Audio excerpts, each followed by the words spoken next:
भाग्य कालापुर का रहस्य। रात के 12 बजे से रात के 12:30 तक। साल 1995। गर्मियों की एक भयानक रात थी। पूरा गांव घुटपर अंधेरे में डूबा हुआ था। दूर आसमान में बिजली चमक रही थी और कुत्तों के रोने की आवाज हवा में तैर रही थी। ये वही रात थी जब हम भाई राजू, गुड्डू और डॉली ने तय किया था कि वो कालापुर के जंगल में स्थित उस शापित हवेली में जाएंगे जिसके बारे में गांव वाले कहते थे वहां आत्माओं का डेरा है। गांव के बूढ़े कहते थे जिसने भी उस हवेली की चौखट लांघी वो फिर लौट कर नहीं आया। लेकिन इन चारों दोस्तों को रोमांच की तलाश थी। उन्हें यकीन नहीं था कि भूत प्रेत होते हैं। हम भाई ने हंसते हुए कहा, अरे जब तक हवेली को अपनी आंखों से नहीं देखेंगे कैसे पता चलेगा कि वहाँ सच में भूत है या बस कहानी। गुड्डू डरते हुए बोला, भाई सुना है वहाँ रात को औरत की चीखें गूंजती हैं और कोई अदृश्य साया पीछा करता है। राजू ने गुड्डू को धक्का देते हुए कहा, डरपोक कहीं के, चल बेटा आज डर का भूत निकाल देंगे। चारों दोस्त रात के 11 बजे गांव से निकले। उनके हाथों में टॉर्च थी और दिल में डर मगर जबान पे हिम्मत। रास्ते में जंगल की पगडंडियों पर चलते चलते सन्नाटा और घना अंधेरा उन पर हावी होने लगा। हर ओर पेड़ों की सरसराहट और उल्लुओं की आवाज सुनाई दे रही थी। करीब आधे घंटे बाद वो चारों उस जगह पहुँचे जहाँ से हवेली दिखने लगती थी। डॉली ने धीमे स्वर में कहा, तारांकन देखो वो रहा हवेली का दरवाजा। दरवाजा टूटा हुआ था और अंदर से लाल रोशनी सी झांक रही थी। हवेली के बाहर एक पुराना नीम का पेड़ था जिसकी डाली से उल्टी लटकी एक गंदी सी गुड़िया हवा में झूल रही थी। अचानक हवेली के अंदर से एक अजीब सी आवाज आई, किसी के चलने की। गुड्डू, भाई कोई है अंदर। हम भाई तो चलो देख लेते हैं। चारों ने हवेली का टूटा दरवाजा धकेला। दरवाजा एक अजीब सी आवाज करता हुआ खुला। अंदर घना अंधेरा था। पुराने जाले लटके हुए, दीवारों पर उखड़ी हुई तस्वीरें। एक तस्वीर में सफेद साड़ी पहनी औरत, लाल आंखें और माथे पर सिंदूर की लंबी बिंदी। राजू, ये तो वही है ना चंद्रकला। हम भाई, कौन चंद्रकला? डॉली, हवेली की मालकिन। सुना है उसने तांत्रिक विद्या में हाथ डाला था और एक दिन पूरे गांव को शाप दे दिया, तभी ये हवेली वीरान पड़ी है। गुड्डू, भाई चलो ना लौट चलते हैं। हम भाई अब आए हैं तो देखे बिना नहीं जाएंगे। तभी अचानक पीछे से हवेली का दरवाजा खुद ब खुद बंद हो गया। धड़ाम। चारों घबरा कर पीछे मुड़े। दरवाजा बंद और फिर हवेली की सीढ़ियों पर सफेद साड़ी में एक औरत की परछाई दिखी जो धीरे धीरे ऊपर की ओर जा रही थी। गुड्डू, भाई वो देखो भूत। हम भाई, शश चुप, चलो पीछा करें। चारों धीमे धीमे कदम रखते हुए ऊपर की ओर बढ़े। हर कदम पर लकड़ी की सीढ़ियां चरमरा रही थी। ऊपर एक बड़ा कमरा था। कमरे में एक पुराना पलंग, दीवारों पर लाल रंग के हाथों के निशान और एक टूटा हुआ शीशा। शीशे में पीछे खड़ी वही औरत दिखी। सफेद साड़ी, बिखरे बाल, लाल आंखें, मगर जब पलटकर देखा कोई नहीं। गुड्डू डर के मारे बेहोश होकर गिर गया। हम भाई, गुड्डू, ओए गुड्डू। तभी हवेली की दीवारों से चीखने की आवाज आने लगी, बचाओ, कोई मुझे छुड़ाओ। राजू, कक कौन है? और तभी हवा में एक पायल की आवाज, छन छन छन। चारों डर के मारे एक दूसरे से चिपक गए। तभी अचानक एक खिड़की अपने आप खुली और बाहर का तेज तूफान अंदर घुस आया। कहानी यहाँ से और भी डरावनी और रहस्यमयी हो जाती है। बहुत अच्छा। तो अब पेश है इसी कहानी का दूसरा भाग। रात के 12:30 से 1 बजे घंटे तक डर, साया और हवेली के तहखाने का रहस्य गहराता जा रहा है। हम भाई, डॉली और राजू गुड्डू को होश में लाने की कोशिश कर रहे थे। गुड्डू के चेहरे पर डर साफ दिख रहा था। उसकी आंखें खुली की खुली रह गई थी। हम भाई, गुड्डू, ओए गुड्डू, होश में आ। तभी डॉली ने अपने बैग से पानी की बोतल निकाली और गुड्डू के चेहरे पर छींटे मारे। गुड्डू कांपते हुए उठा और बोला, भूत, मैंने उसे देखा, सफेद साड़ी, लाल आंखें, वो यही है। हम भाई, हिम्मत कर, अभी कुछ पता नहीं, कोई खेल भी हो सकता है। तभी हवेली के अंदर एक जोरदार धमाका हुआ। घर के अंदर रखी एक पुरानी अलमारी अपने आप खुल गई। अलमारी के अंदर से एक पुरानी तांत्रिक किताब गिरी। डॉली किताब उठाकर देखने लगी। किताब में तांत्रिक चिन्ह, संस्कृत के श्लोक और खून से सने कुछ पन्ने थे। डॉली, ये तो मृत्यु संहिता है। ये किताब तंत्र मंत्र और आत्माओं को वश में करने की विधियों की है। राजू, तो इसका मतलब सच में भूत है। हम भाई, कौन जाने, लेकिन अब लौटना बेवकूफी होगी। अब तो देखना पड़ेगा। तभी किताब के पन्ने अपने आप पलटने लगे। एक पन्ना खुला जिस पर लिखा था, चंद्रकला की आत्मा का वास तहखाने में है, उसकी मुक्ति का मार्ग रक्त प्यास बुझने पर ही खुलेगा। गुड्डू, क्या मतलब? तभी हवेली की जमीन में बाईं ओर एक पत्थर सरकने की आवाज आई। वहाँ जमीन पर एक पुराना दरवाजा था तहखाने का। चारों ने हिम्मत जुटाई और दरवाजा खोला। नीचे गहरा अंधेरा और सड़ी हुई बदबू। टॉर्च की रोशनी में सीढ़ियाँ नीचे जाती दिखी। हम भाई, आप डरने का नहीं, चलो नीचे। चारों नीचे उतरे।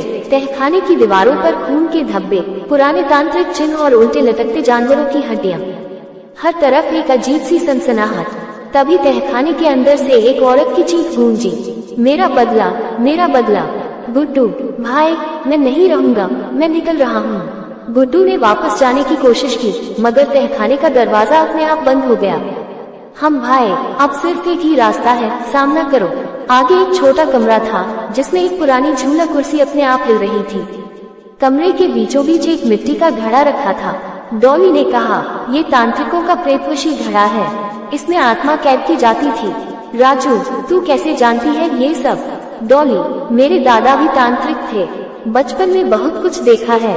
तभी अचानक उस घड़े में से एक साया निकला, धुएं जैसा, डरावना। हवेली के अंदर गूंजने लगी आवाज, मैं चंद्रकला हूँ। और हवा में तैरती वही सफेद साड़ी वाली परछाई लाल आंखों के साथ सामने आ गई।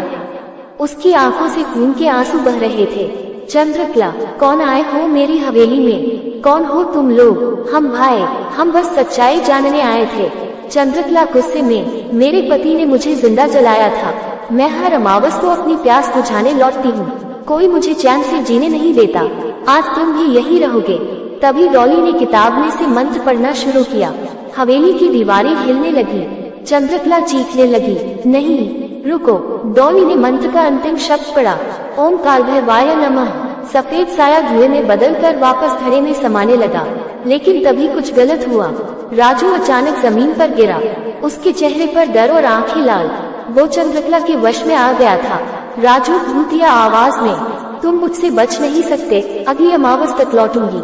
इतना कहकर राजू बेहोश हो गया। हवेली शांत हो गई, घड़ा फूट गया। हम भाई, अब ये क्या मुसीबत है? राजू को क्या हुआ? डॉली, उसके अंदर आत्मा घुस गई है, हमें उसे बचाना होगा। गुड्डू, कब तक, कहाँ ले चले अब? डॉली, गांव के साधु बाबा के पास, वही राज जानते हैं। चारों किसी तरह राजू को उठाकर हवेली से बाहर निकले। बाहर अभी भी तूफान चल रहा था।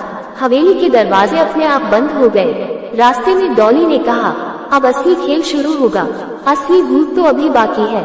हवेली में चंद्रकला के साथ और भी आत्माएं कैद हैं, उन्हें छुड़ाए बिना ये कहानी खत्म नहीं होगी। बहुत बढ़िया, तो लीजिए पेश है तीसरा भाग, 1 बजे से 1:30 बजे घंटे तक। अब कहानी और गहरी और ज्यादा डरावनी होने जा रही है। चंद्रकला की आत्मा का साया अभी भी जिंदा है और हवेली का राज बस शुरू हुआ है। हम भाई, डॉली, गुड्डू और बेहोश राजू किसी तरह रात के अंधेरे में हवेली से भागकर गांव के बाहर स्थित उस पुराने पीपल के पेड़ तक पहुंचे जहां साधु बाबा अपनी झोपड़ी में रहते थे। चारों की हालत बेहद खराब थी, कपड़े मिट्टी और खून से सने, आंखों में डर और राजू के चेहरे पर अभी भी वही लाल निशान। झोपड़ी के बाहर टिमटिमाता दिया जल रहा था, अंदर से धीमी आवाज में तंत्र मंत्र की गूंज आ रही थी। हम भाई चीखकर, बाबा, बाबा बचाए। तभी झोपड़ी का दरवाजा अपने आप खुला। अंदर धूप और धुएं से भरा माहौल। साधु बाबा, लंबे बाल, गेरुआ वस्त्र और माथे पर भस्म लगाए हुए। साधु बाबा, कौन व्यक्ति ले आया मेरी साधना में? डॉली, बाबा, हवेली में चंद्रकला की आत्मा, उसने हमारे दोस्त को पकड़ लिया है। साधु बाबा ने राजू को देखा, उसकी आंखें एक बार लाल होकर काली पड़ गई थी। साधु बाबा, चंद्रकला, उस पापिन की आत्मा आज भी हवेली में भटक रही है।